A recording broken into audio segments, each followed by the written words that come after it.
Hi, everybody, and welcome to another episode of Journeys to Belonging.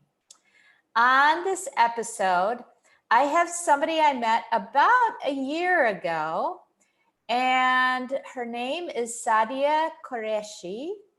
We met because I was involved and started donating to an organization called Preemptive Love, a nonprofit that we'll talk about during this podcast episode.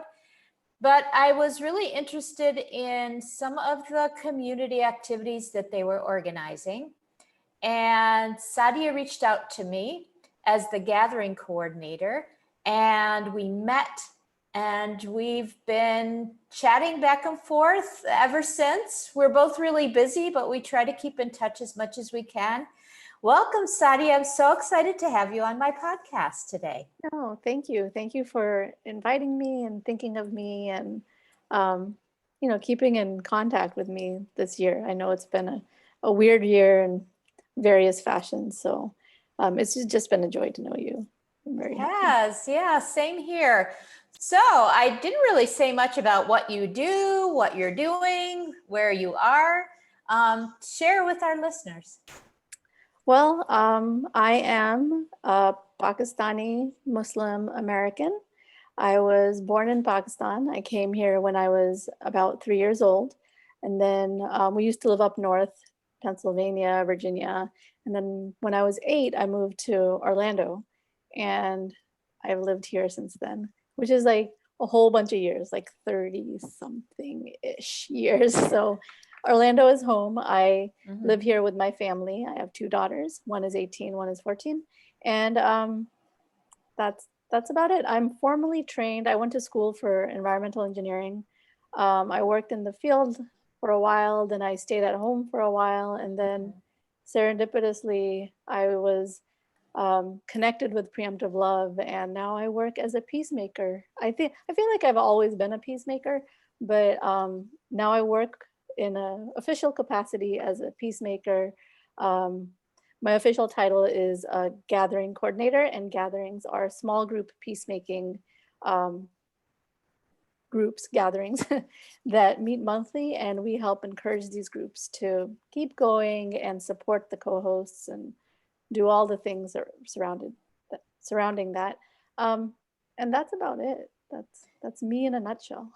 Sadia, you make it sound so easy, but I know it's lots more than that. And we'll get into that a little bit more too, because I know from your contact with me that it's a bit more than that. So the first question I always ask my guests is, when I say the word belonging or feeling a sense of belonging, what's the first thing or things that come to mind? So when I think of the word belonging, I think of peace. Like you're in a place where you feel at peace by being who you are. You're comfortable in your own skin. You're being accepted, and you're not worried about acceptance um, among the community or the place where you are belonging. Um, Right. yeah, I think peace and comfort. Yeah, Those sort of two that words. sense of safety. Yeah, but I like Yeah, that idea of peace and comfort rather than safety, because safety is such a broad term, whereas peace and comfort kind of feel a little bit different within yeah, that space of safety. Yeah, yeah. yeah, I like that. Thank you. The first question I want to ask you about your work is, so I mentioned Preemptive Love, but I didn't really say what they do. It's really an amazing organization. For the listeners who have never heard of it, I would highly suggest looking it up, and I'll be sure to include all of that in the show notes. But Sadi, can you explain about the organization and also Love Anyway? Yeah, sure. So, Preemptive Love is a peacemaking nonprofit. We've been around for about 15 years. Our primary work was in Iraq, and we did a lot of work in Iraq for a while. And since then, we've actually grown to Libya, and then Syria, Lebanon. We're currently doing work on the US-Mexico border in Venezuela, Honduras. Right. So we're, and what that means in the peacemaking world is we have like three branches of what we do. So we provide relief fast. So when the bombs are still coming down, when there's like earthquakes, whatever, whatever devastation, whether it be man-made or not, when people are really in need, we try to help them with those needs. We help meet those needs.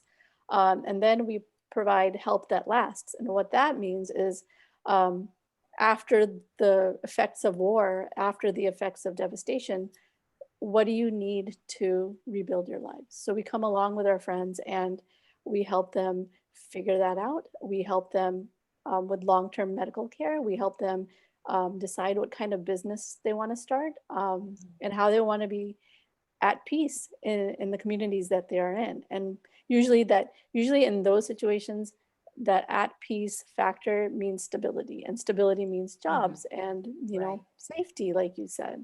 And then our last little branch is love anyway, which is heal the past. So heal the past. We are trying to bring people together who uh, you know, come for the sake of peace, compassion, understanding, empathy. And within our Love Anyway branch of Preemptive Love, we have three branches underneath that. We have Mm-hmm. workshops, and Eileen, I believe that you were in one of our workshop Mm-hmm. series, and it's just Right. education, how to become a better peacemaker, how to, help find the needs in your community, and come Right. alongside friends that you would normally just walk by, and you know, help foster a more holistic community. And then we have Generation Peace, Gen Peace as they call it, and that's for our students, for our 16 to 26-year-olds who are the future of where this world is going to go. And we're just helping them become better activists with love in mind, with preemptive love in mind. And the last part is gatherings, which is what I do. And those are our small groups that we help empower um, and we support, and we just walk alongside them and listen to their stories and listen to how they are going to spread peace in their communities. We started about 4 years ago. Officially, we had one gathering 4 years ago. And since then, we have about 32 of us out there, 32 groups out there. So Amazing. uh, doing this thing all over the world. We have a couple in Canada, we have one in South Korea, and then we have a couple coming up in Iraq, hopefully, and Philippines. And so we're just super excited. We're just so lucky to be able to do this and to have people who have that heart in them to go into the uncomfortable and be courageous enough to um, do something different. So. Right. Yeah. Having those courageous conversations is not easy. And what's great about the workshops is it teaches you and guides you to be able to be a good listener, to unpack the feelings that I know when I took it, I unpacked the feelings that I was having, kind of looking closer at where we're at inside in order to be able to really listen and have those conversations that sometimes are difficult, often are difficult to have. And I know from your work in your community in the US and in Florida, you've been trying to have those conversations also with your neighbors, with people who normally you wouldn't necessarily sit down with. Can you describe maybe some of those situations that you've been in or some of the groups that you've participated with? Oh yeah, definitely. One thing that I want to say is that we value everybody's position. Like, Right. and that's what we're really trying to tell people is like we value who you are and in your whole sense, but we want your posture. That's where we feel like the problem is in all of us, whether you're left Mm-hmm. or right, up or down. What's your posture as you come into these conversations, right? Mm-hmm. And we want a posture of humility and learning and empathy, not a posture Absolutely. of like my hands are folded and I'm going to convert you to becoming a Democrat or a Republican or whatever. Um, yeah, so in my own community, we began very organically. I don't know if in workshops, I share the story of how my friend Anna actually met so randomly. It was after the election season 4 years ago. And I decided that I needed, like my family was kind of upset just because of the rhetoric being used around Muslims and Right. immigrants and stuff like that. Um, so when the election was called, like my kids were in tears. They're like, "Mom, what are we gonna do? We're Mm-hmm. gonna have to leave." And I'm just like, "Wait a second.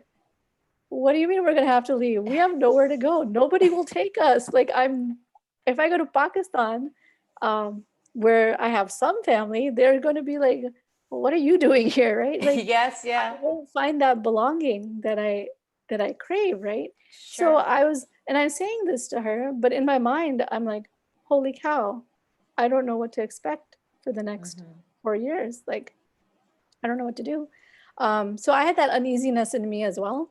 Right. And then I'm like, let me just go to the gym. So I go to the gym and I meet this person so randomly. She just comes up to me and she's like, I want you to know that I understand what's going on in the world. And you're not alone. And I'm like, oh my God, that's what I needed to hear exactly in this moment. And I was feeling all this like anxiousness and stuff. Like it totally put my heart at ease.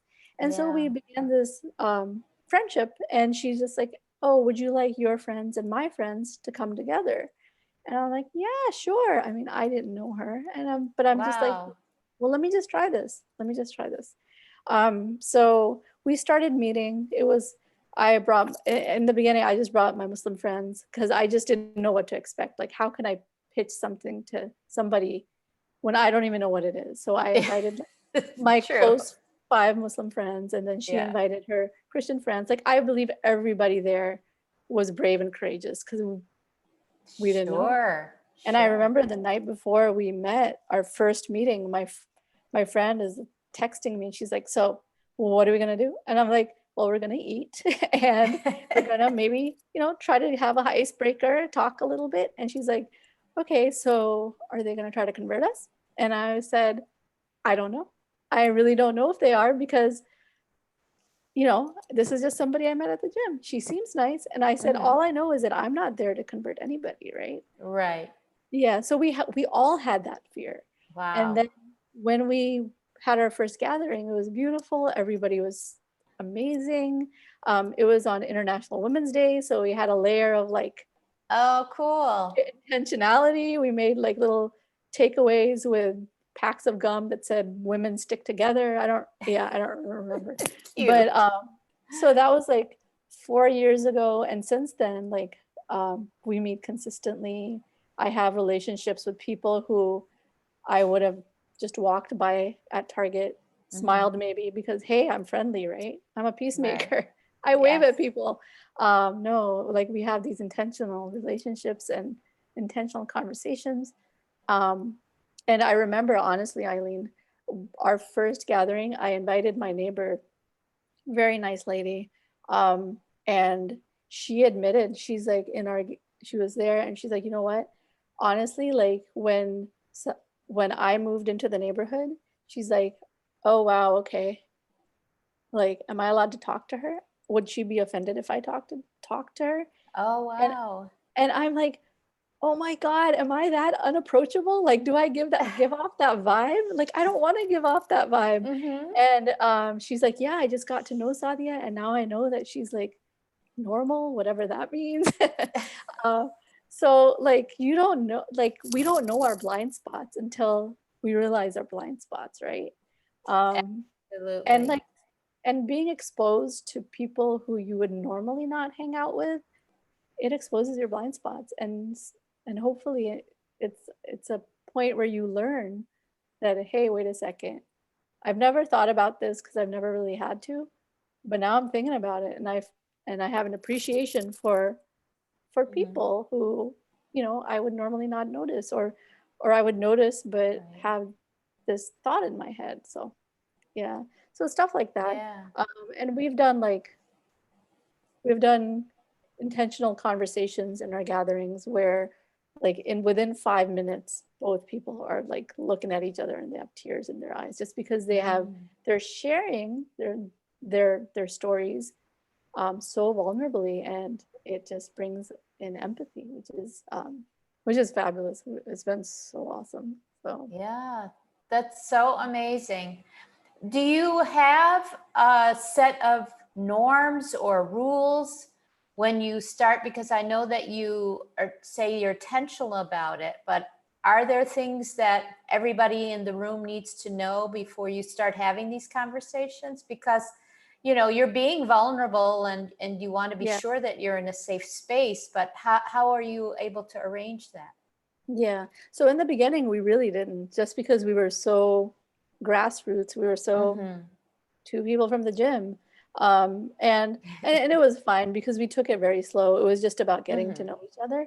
But Yeah. since then, since we joined Preemptive Love, we sat down and we're like, what would we have liked when we began, right? So we came up with ground rules where we put guardrails up on how we speak to each other, Mm-hmm. how we don't tone police. We have like 12 ground rules basically that we Mm-hmm. ask people to follow. And then we have our invitation, and the invitation is just the our intention. So right up front when we begin a gathering, we read this invitation and it just says Nice. why we're here, what our purpose is, and what the expectations are. So that way people aren't like, oh, they're gonna sell me Mary Kay, or oh, they're gonna Hmm. do something else, Or like, try to convert me. or try to convert me. Yeah, Right. exactly. And I say convert, like convert can be anything. Like try Sure. to convert me to becoming more liberal or becoming more Hmm. conservative. Like, For sure. yeah. So we are there for the sake of peace and for the sake of understanding. So we try to make it clear, and I think it really sets the tone that we want everybody to understand. And Yeah. then when we invite people in, we tell them that like we're not there Hmm. to we don't have any ulterior motives except to get to know each other in intentional relationships and friendships. Right. Yeah. And to become community, you know, to create that Yeah. sense of belonging within your community because you've listened to each other, you've accepted each other, you've validated each other's feelings. I love, you know, at the beginning you said, we accept all viewpoints, we accept everybody. We know that, you know, that's kind of what makes the world go round, right? We're all different. Mhm. We come from different places, but the idea of these gatherings is to sit down and have that ability to be able to say, well, I don't agree with you, but I respect your opinion. Yeah. Or to for the other person to say, you know what, I see your point of view. I have to really come away from it and think about it more and see how I really feel about that. That's Right. that's the whole idea. That's the whole part of the respecting and learning. And we used to be able to do that. And it's sad that we've gotten to the point that that we're not. And so having these kinds of gatherings with intention is a wonderful way to bring that back into and to model for your children. So your two daughters are old enough to know what, you know, what you do, and what are their feelings about it, and are they involved also in that kind of work? Yeah. I think with kids, it's hard to get them to appreciate the way Mm-hmm. we, like I'm always lecturing because I'm a mom, right? Right.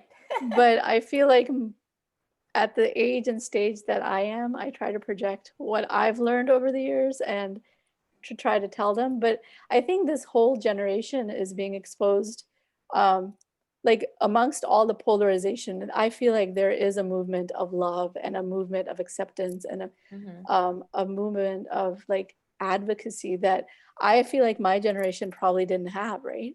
Oh, So interesting. yeah, Yeah. I don't, yeah, like the Instagram world is Mm-hmm. so vast, and so there are Yes. like I think they have an opportunity to make a change in a different way, Mm-hmm. and I think they will. I think a lot of these kids will because um, they are being exposed to so much, and being aware of so much. And I think the internet has been just a game changer because it's made the world that was so vast, like so small, right? Like at your Yes, fingertips, you absolutely. could talk to somebody from Hong Kong, like, Or so, Kuwait. or Kuwait. Yes, exactly. So, yeah, so I think these kids are definitely going to be movers and shakers. My older daughter, she's interested in political science, so that's Hmm. her field of study, and Okay. I think she's really into climate change. And you know what? It all relates to peace and Hmm. justice and all that. It's all intertwined. And my younger one, Absolutely. she's 14, so um, she's very empathetic in nature. So I Hmm. feel like hopefully she will do good things as she sees what the world is and how the world needs more of that. So, Yeah. Well, they certainly have a great model in their mom, oh, you're and sweet. somebody who's a good ancestor, also trying to make the world more sustainable and leaving a legacy to the future generations. So yeah, so that's really really I hope so. amazing. Yeah. One of the things I wanted to really emphasize, I know you're involved in the gathering and the peacemaking side of preemptive love, but one of the things that attracted me to donate and really support on a regular basis the organization was the grassroots um, kind of movement that they have. Yes, they have groups in the United States, and of course Jeremy and Jessica Courtney, who started all of this, are there on the ground in Iraq. They live there with their children. But the idea is, let's ask the people who are there to what they need and how they can help themselves, and then we'll sort of bring in the help with the donations and expertise and things like that.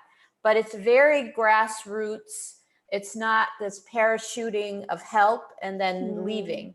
And yeah. that's why I believe it's so successful, because when I started supporting, just within the last couple of years, I think it was probably a year and a half or 2 years ago, I found out about Preemptive Love. It's expanded the way you've mentioned phenomenally. And I think that's as a result of the fact that it is working, because there are so many organizations, as Jeremy was saying, I watched him a couple of weeks ago, that it's really on the ground, where many of the international organizations have had to leave Yeah. because they have so many locals that are working with it. So in terms of preemptive love, they're really amazing. And this extension of the gatherings and the peacemaking is really a result of that vision that we can't have one without the other, because you're just going to, keep having wars if you don't have the peacemaking, right? Yeah, definitely. Definitely. And Yeah. I think and that's one of the things that I fell in love with too when I learned about preemptive love is the way that they come alongside people Mm-hmm. who need to rebuild, right? Right. It's not, like you said, it's not they're throwing mattresses into the refugee camp and they're just bolting. Um, Mm-hmm.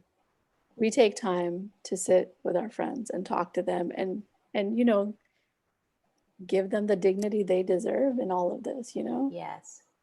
So that's been so, like, every time they share a story, I'm like, yeah, this is where it's at, right?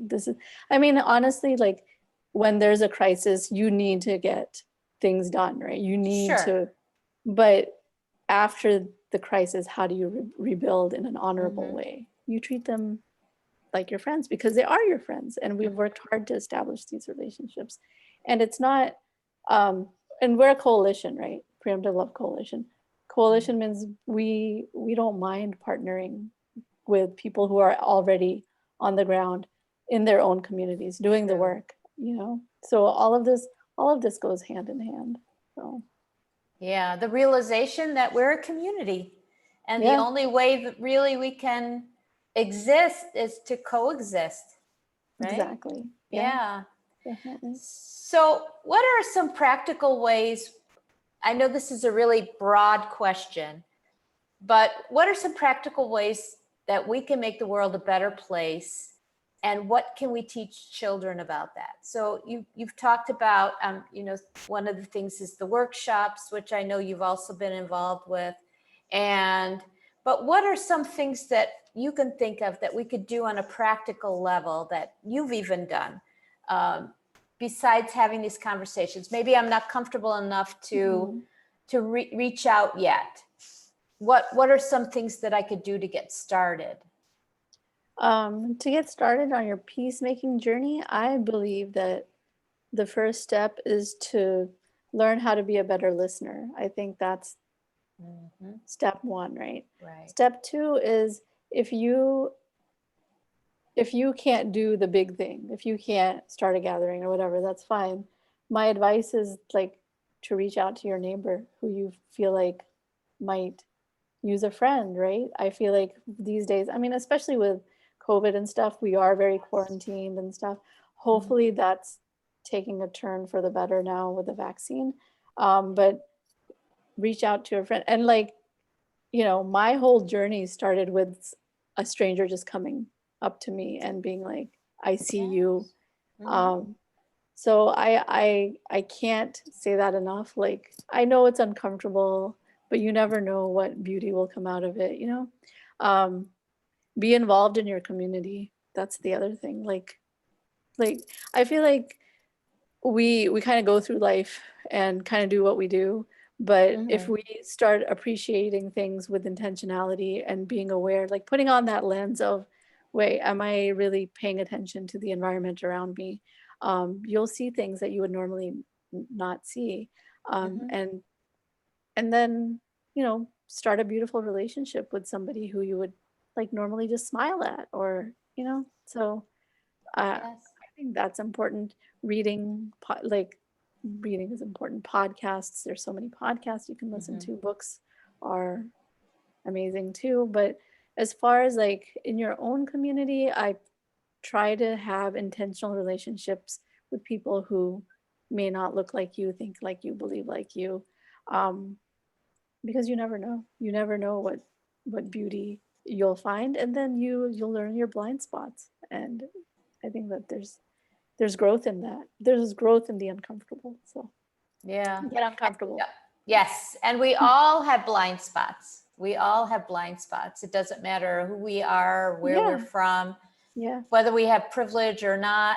We all have those blind spots. When I notice myself sometimes when I'm walking down the street, or when I used to walk down the street before COVID, and I would pass by someone, and I would catch myself assuming something about that person, what they were wearing or how they looked, or whatever, what I maybe had overheard them saying as I passed by. And, checking myself and saying, why am I thinking that? But I don't think I would have ever done that before had I not really been involved with this kind of work. So we all have to, even, I was telling a group yesterday, I always thought I was really woke, but I'm not as woke as I thought I was. We all have things that we can learn about and know more about ourselves so that we can be better with others. For educators, I know you're not, your work isn't necessarily in the schools, but they do have the program, which is for the 16 to 25-year-olds. What kind of work is that? And what are the hopes for the youth?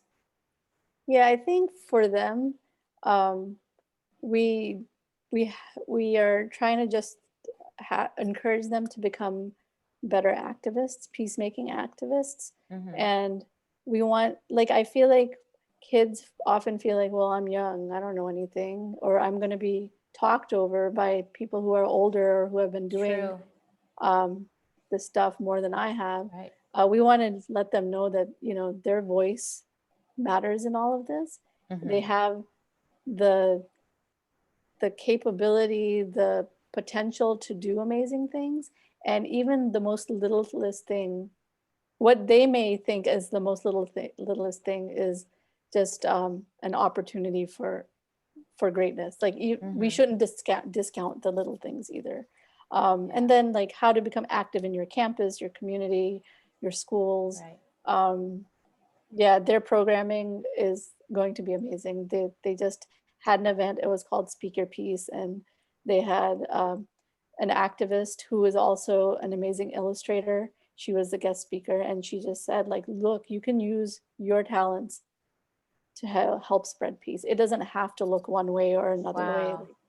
So yeah, so just the same encouragement and to form this community of like, wow, it's not just me that's doing this alone. Right. Like there's like hundreds and thousands of us that are, in this and want to create a better world. Yeah, and the idea of not staying silent, because the silence is what has sort of, I don't like to say helped, but helped get us here to this point. We need to really begin to speak up, but then we need to know how to speak up and when to listen and how to listen. Listening is not an easy thing. I know that I always thought I was a really good listener. And then the superintendent that I worked under when I first became a principal sat me down one day after I had been with a parent, and she was there in the meeting, and she said to me, Eileen, I just want to tell you something. I hope you don't get offended, but you're not really good at listening. And I was like, what? And she said, you talked over the parent many times.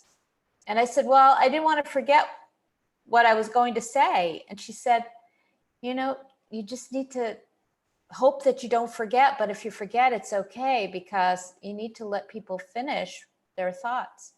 And I remember trying it after that with a parent in a meeting I had separate from the superintendent. And it was really amazing. At the end of the conversation, well, it wasn't a conversation, I was mostly listening to the parent talking about her second grader, and she was upset at the teacher and all that. And at the end, I said to her, so what would you like me to do? And she said, nothing. I just wanted to make sure you knew about it. Aww. And I thought to myself after she walked out the door, oh my gosh, if I had interrupted her, I probably would have escalated the situation. Right.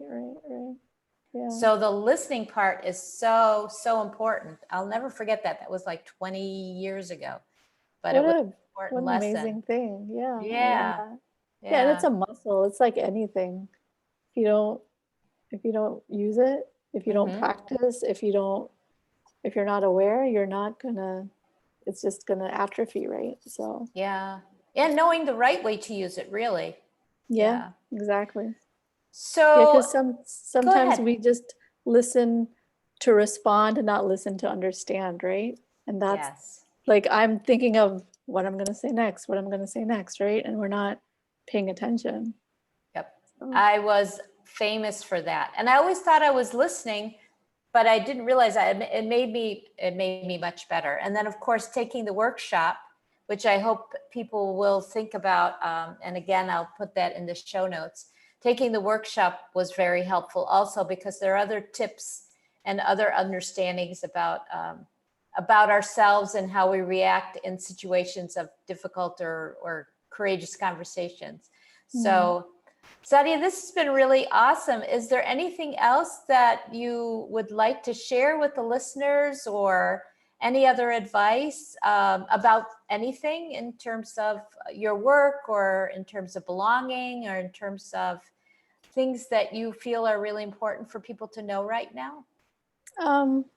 I would tell people to just hang in there. I know we're all going through like a rough time, and just, be accepting of what we're doing. Like, I think we all need to give ourselves some grace and space through this past year. And then, like, if they're interested, I would love for them to hop on a workshop. Our next round is coming up this Monday. So we have 4 different times that you can pick from. It's 4 weeks, 1 hour a week. We would love to have anybody and everybody there. So I think that's it for me. And then if you want to start a peacemaking gathering, like, definitely reach out to us. We will support you. We will walk alongside you. We'll be as hands-on or hands-off as you need. Because because we just so believe in this stuff, and we feel like this is where we feel like we can help make a change. So Absolutely. And so that leads into, where can people find you if they want to get in touch with you, if they have questions about Preemptive Love, but especially about gatherings and the workshops? they can email me, Saadia, Saadia .Qureshi at preemptivelove.org, or just head over to our website, www.loveanyway.com, and just click contact us, and we'll reach out to you. Sounds great. Oh, this was terrific. Thank you I so know, much for I joining had me. so much fun. We have been talking about this for a while, and it's been hard to coordinate our schedules, but thank you so much, Saadia. No, thank you. And thank you for making this so easy. I was nervous. I love talking to you. You're amazing. And thank you for putting this together and featuring people who are amazing. I had started listening to your other podcasts, and all of your guests are so fabulous. And I'm glad they're able to share their story with the world. Awesome. And now we can add you to the list. I'm not as awesome as them, but I would love to meet new people. It's my passion, I feel. So Absolutely. And you're terrific at it, Saadia. oh, you're so sweet. Thank you. Thanks again. All right. Bye, Eileen. Bye.